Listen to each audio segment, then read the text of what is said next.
বিসমিল্লাহির রহমানির রহিম। আলহামদুলিল্লাহি রাব্বিল আলামিন। Praise to be Allah, lord of the entire universe. সকল প্রশংসা আল্লাহর জন্য। সূরা ফাতিহা, আলহামদুলিল্লাহি রাব্বিল আলামিন। আর আমরা প্রশংসা করছি কার? পৃথিবীর মানুষের প্রশংসা করে বেড়াচ্ছি। লেনিন কালমার্ক্সের আইনকে প্রশংসা করে বেড়াচ্ছি, কাফের বেঈমানের আইনকে প্রশংসা করে বেড়াচ্ছি। সব ক্ষেত্রে আল্লাহকে প্রশংসা করতে পারতেছি না। আবার মুমিন হিসাবে দাবি করছি, নামাজ পড়ছি, রোজা থাকছি, প্রশংসা করছি মানুষের তৈরি করা বিধানকে, মানুষের তৈরি করা আইনকে। আর আল্লাহর কোরআনকে মাথার উপরে রাখতে পারছি না, আল্লাহর কোরআনকে নিম্ন জায়গায় রাখছি। আবার নামাজও পড়ছি, আবার রোজাও থাকছি, আবার তাহাজ্জুদও পড়ছি। আপনি কিভাবে আল্লাহর জান্নাতে প্রবেশ করতে পারবেন একবার বুঝতে পেরেছেন? আলহামদুলিল্লাহি রাব্বিল আলামিন। সকল প্রশংসা আল্লাহর জন্য।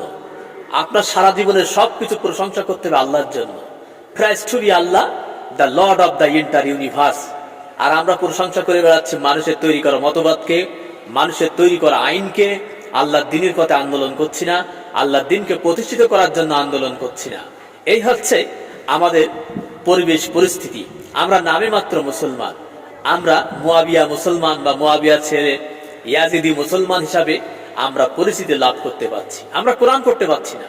কোরআন সম্পর্কে কোনো জ্ঞান, কোনো নলেজ আমাদের ভিতরে নেই। আমাদের ভিতরে নলেজ আছে কিভাবে ক্ষমতায় যেতে হবে, কিভাবে পদ পদবি পাবো, কিভাবে লুটপাট করে খাবো, রাস্তার টাকা, কালভাটের টাকা, মানে পৃথিবীর বাংলাদেশের যেখানে মনে করেন সুযোগ পাওয়া যাবে সেখানে আমরা হাত দিয়ে অবৈধভাবে কিভাবে অর্থবদ্ধধিকারকে, কিভাবে মানুষের অধিকারকে ক্ষুণ্ণ করব, সেইসব নিয়ে আমরা ব্যতিব্যস্ত আছি।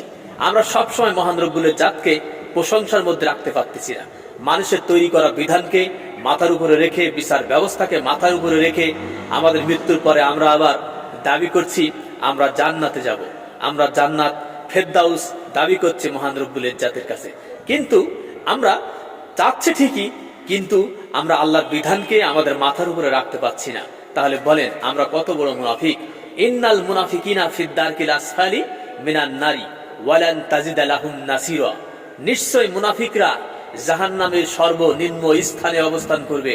তারা কোনো বন্ধু পাবে না এবং তারা কোনো সাহায্যকারী পাবে না। দল করতে হবে দ্বীনের দল, দল করতে হবে আল্লাহর কোরআনের দল, দল করতে হবে রসুলের দল। রসুলের আদর্শের পথে আপনাকে থাকতে হবে। এর বাইরে গেলে কঞ্চিত কালেও কিন্তু আপনার নামাজ রোজা কিন্তু আল্লাহ গ্রহণ করবে না, এটা মনে রাখবেন। ওয়াখিরি দাওয়ানা আলহামদুলিল্লাহি রাব্বিল আলামিন। সবাই সুস্থ থাকেন, ভালো থাকেন। আসসালামু আলাইকুম ওয়া রাহমাতুল্লাহি ওয়া বারাকাতুহু।